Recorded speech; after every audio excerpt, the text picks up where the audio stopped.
Now, on 105.9 FM and streaming worldwide on the WMAL app, O'Connor and Company.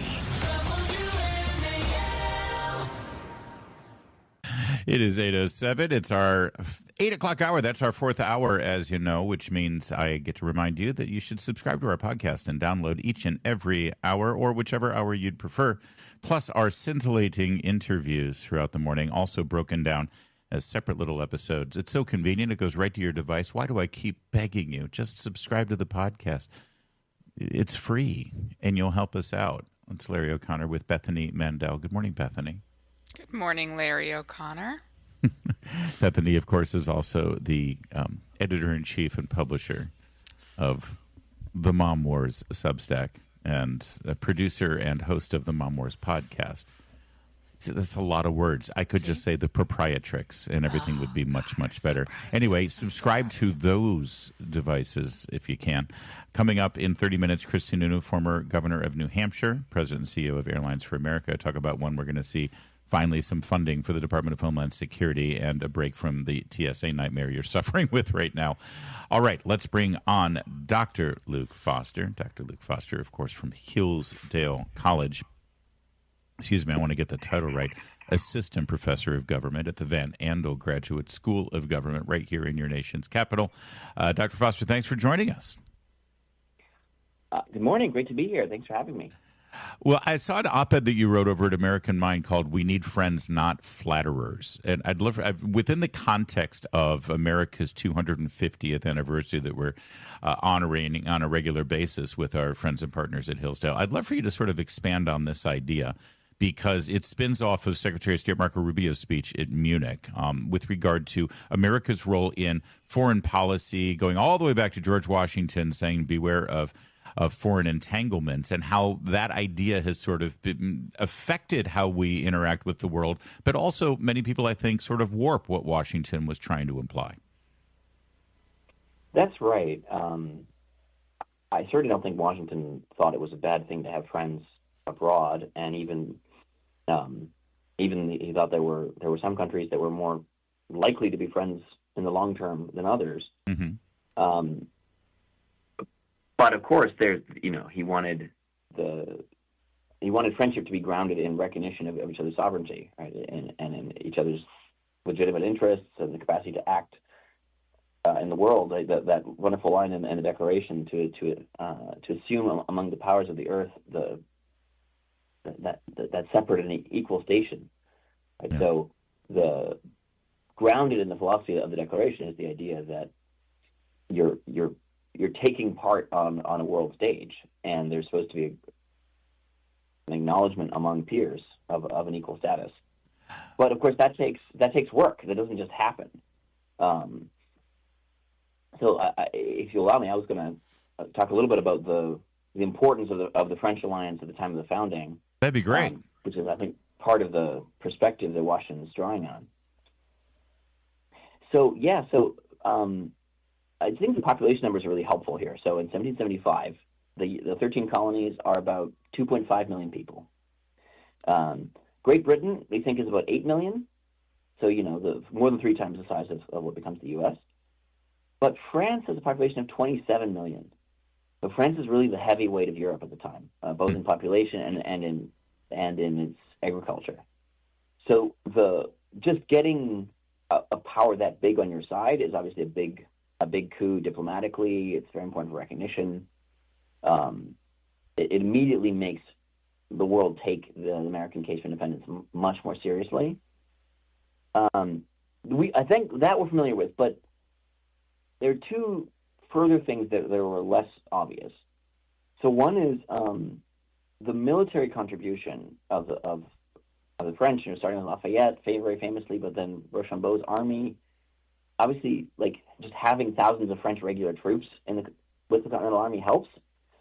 But more importantly, the French helped give the early American military a standard of discipline, which is hard for us to imagine now, right? Because we have this stereotype from the Iraq War days of the French as, what was the line?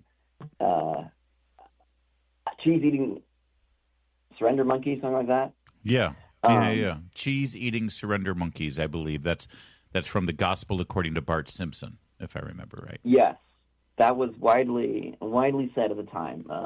But in the 18th century, that's not at all how people looked at it, right? They thought this is the best land army in the world. The British had the best navy, but the French had the best army. And so early West Point is very modeled on French military academies, all the way up through the Civil War. All the generals of the Civil War are trained on Napoleonic manuals, his tactics. So for the first century or so of U.S. military, the French are standard discipline, which is very, very important. And then the other big thing is they give us a navy because, turning militiamen into Continental Army soldiers is already hard enough. But you can kind of get an army out of ordinary people who are angry and willing to grab their rifles. Yeah. But a navy requires decades of technology, professionalism, infrastructure, and so the fact that at the Chesapeake Bay the French can field a navy as powerful as the British one almost, and hold them off so that Washington can gain the victory at Yorktown is really key. And so that helps kickstart arguments for the need for a strong federal government, for, the Department of the Navy is one of the very first federal departments in a very, very small government, because everyone recognizes, based on that experience, how important it is to have, the professional basis to make a Navy.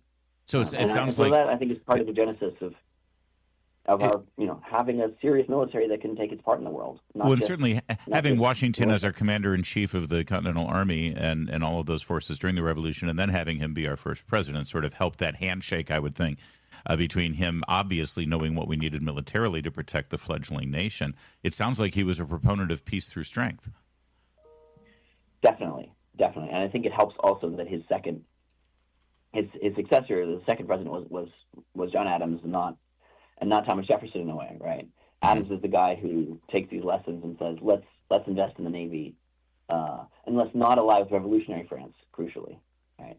Adams saw the shift that had happened.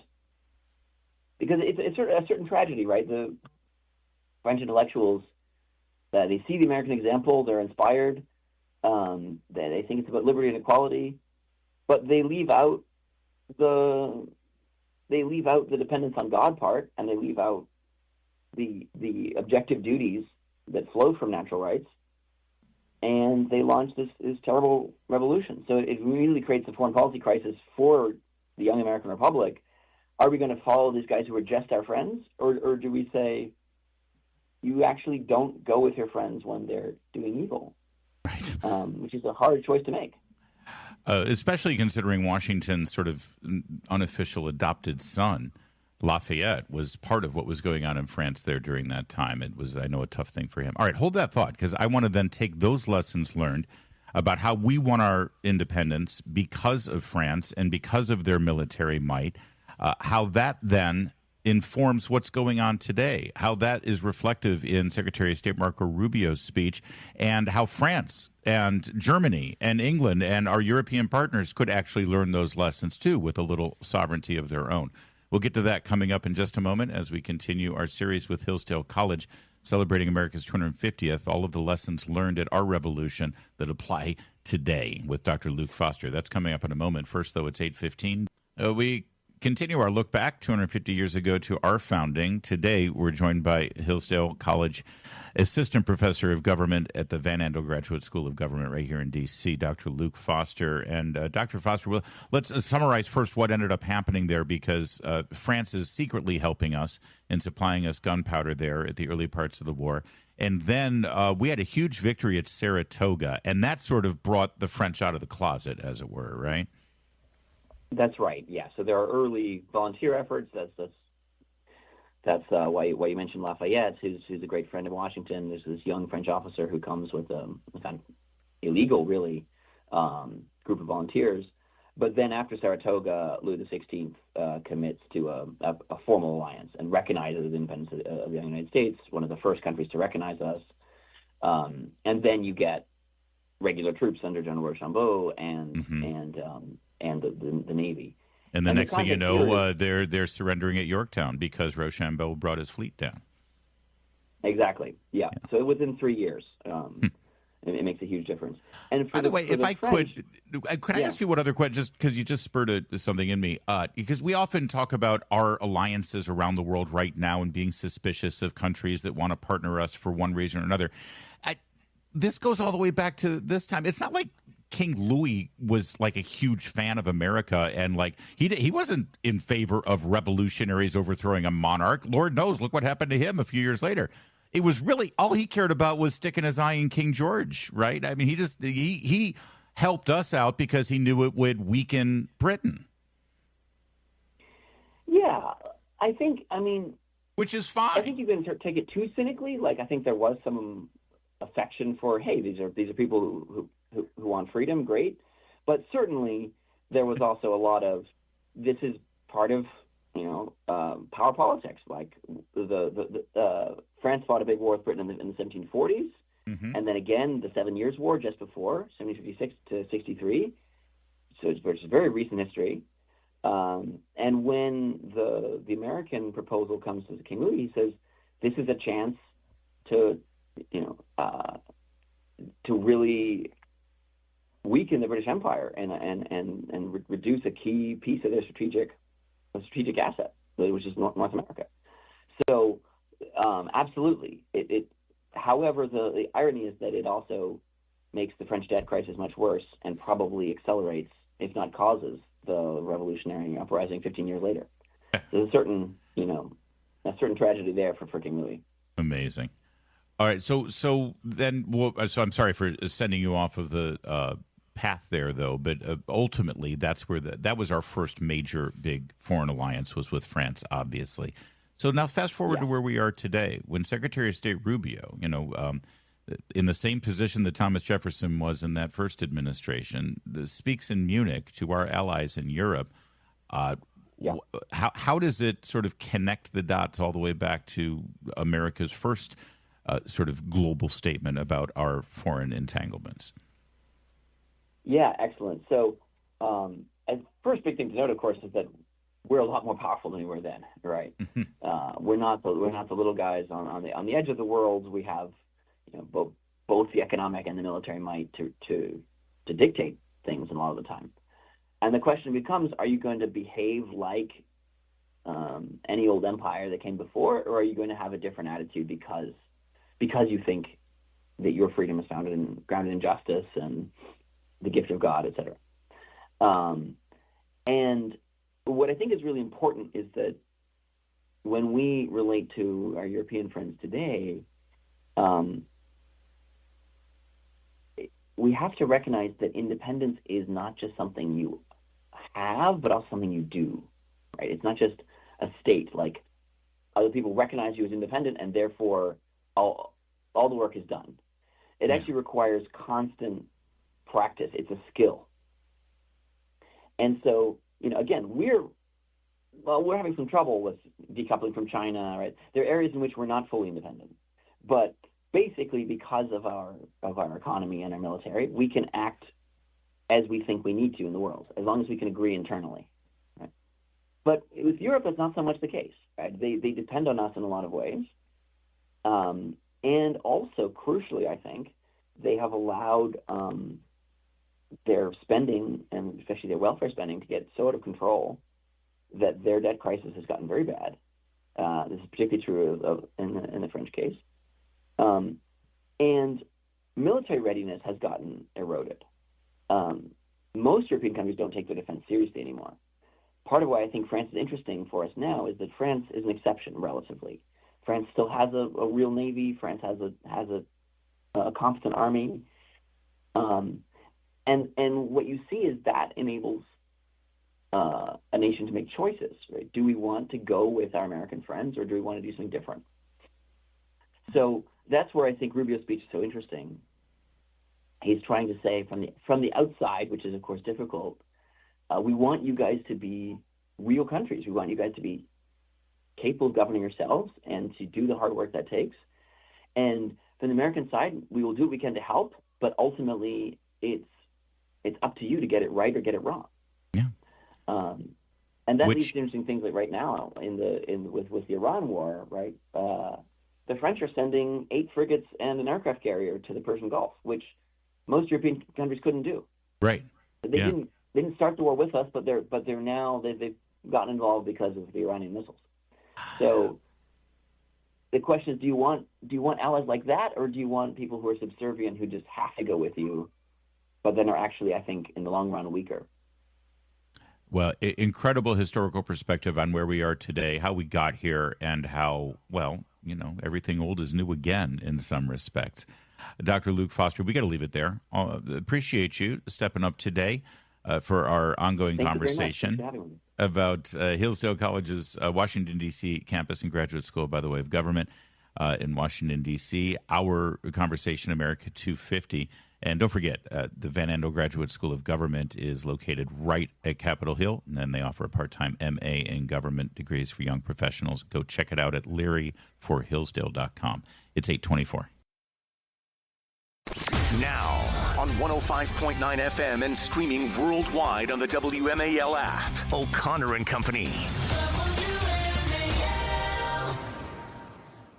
It's become his theme song, the former governor of New Hampshire, and why wouldn't you want that to be your theme song?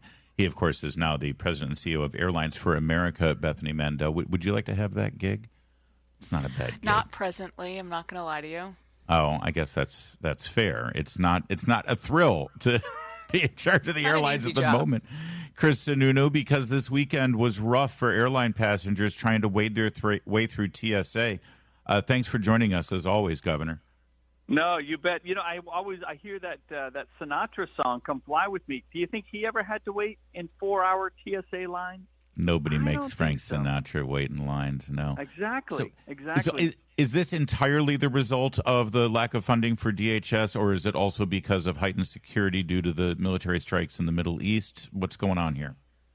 No, I mean, look, the issue at TSA is strictly because Congress can't get their act together. No, that's 100% what we're dealing with. 4-hour lines in Houston, Atlanta, New Orleans. I mean, really, really tough on the passengers. And the air traffic controllers, as a reminder, they're not affected, right? So the planes are landing and taking off on time. The system is safe and efficient. It's just no one can actually get in the building. I mean, it's really, really frustrating. And again, none of this has to do with the American travelers. 2.7 million people traveled the other day. These lines aren't because we're packed. We have all the capacity. We just aren't paying these workers to get folks through the lines. Well, they're going to get paid. It's just deferred, but that's probably what's going on here. People are just calling in and doing a no-show because they need money to pay the rent, so they're doing other pickup side gigs.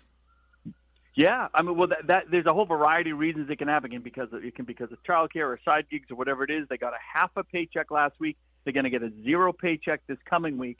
So the pressure just builds. These guys, air traffic controllers do okay, but the average TSO, those that wear those blue shirts when you're going through security, $35,000 a year. So every single paycheck really, really matters, and that's why we suspect these, whether they're call-outs or backups or lack of staff, is going to continue to grow, and the pressure is going to build. And as we all know, Congress just doesn't seem to get their act together until something breaks, and the American public is the one suffering for it. So my understanding was that air traffic control was not impacted by this shutdown. That's right. I incorrect? No, you're absolutely right. The air traffic control is not impacted. I'm just like, when you compare it to what happened last time, right? They were impacted last time, but this one is just hitting the TSA and those TSO agents' global entry. If you're trying to get into the United States right now, it's like a 2.5 hour wait out at Dulles yesterday. And so we're just at the beginning of this, and that's what we're feeling right now. So there's a solution. They're sitting on Capitol Hill. We've kind of designed the solutions for them. Pay the TSA agents, TSOs, and make sure the air traffic system is working functionally for the American public. You can deal with all the other political stuff on the side, but you can't hold everyone that wants to travel in the United States hostage over every time there's a political bump in the road. But that's really kind of the MO really of Capitol Hill right now. It's very frustrating. So we saw a lot of people staying home from work during the last shutdown, and now we're seeing it again. Is this going to impact the ability of the TSA to recruit and retain officers if this keeps happening? You've hit it right on the head. As tough as this is short term, the long-term implications of not encouraging more folks to come into the industry, to be able to train and get the personnel and the staff there long-term is huge. Anybody thinking about entering this field, just like in October, if we were we're 3,000 air traffic controllers short. And when those folks weren't getting paid in October, we saw the same thing. A lot of people saying, I'm not going to go into this field. I'm going to choose a different path. Given that these shutdowns are getting more and more frequent, we're just disincentivized. We're trying to make a lot of technology investment, but we're disincentivizing actual people from entering the field over the political game. So, you've hit it right on the head. This is the bigger issue that we could be facing down the road. The government is creating a bigger problem for everybody by not being able to move forward. You're not an elected official, and you represent an organization, and I know you're not trying to be partisan here, but you keep saying Congress has to get their act together. It's Senate Democrats. I mean, that they're the ones who are holding this up, and there's no pressure on them. This is what is strange to me. I mean, you go here. You want to get DHS funding so TSA can be funding so that your airports are not chaos anymore. So what do you recommend for the resolution here? So to be fair, I'm a strong Republican, but to be fair, there's congressional bills sitting there by Democrats that would pay TSA today, and we could take that up. So but they rewrite immigration law, Governor. The one I saw the other day just deals with the funding issues, right? And what I've told, as I was a governor, right? And so anytime you had an impasse like this, you were always looking to cut a deal. You give a little, you get a lot. What I'm astounded with is that there has been some give and take, right? Kristi Noem has moved on and all of that, but nothing still seems to be moving. Markwayne Mullin is going to come in. Well, I tell the Democrats all the time, you can't ask for change if you're not letting new leadership come forward. So let the new leadership come forward, bring forward some ideas for change, work that process. But everyone's kind of stuck in their corners, and they're kind of doing it like it's like 1995, right? They're doing it kind of old-fashioned ways as opposed to saying, let's be creative, move things forward. And again, no one's going to get the deal they want today. So everyone has to decide what they're willing to give up. It's actually not that hard. It's just a little bit of putting ego aside and, Are you frustrated that Republican leadership has not sort of? I mean, where's the firebrand? Where's the brimstone raining down on the well of the Senate? Where's the leadership demanding that Democrats come down there and sweat blood until they work this out? It just seems like everyone's just sort of being very passive about it. That's the frustration, and I think maybe because they didn't see the system really start having issues until about this Sunday. So the hope is, unfortunately, we have to go through this dance.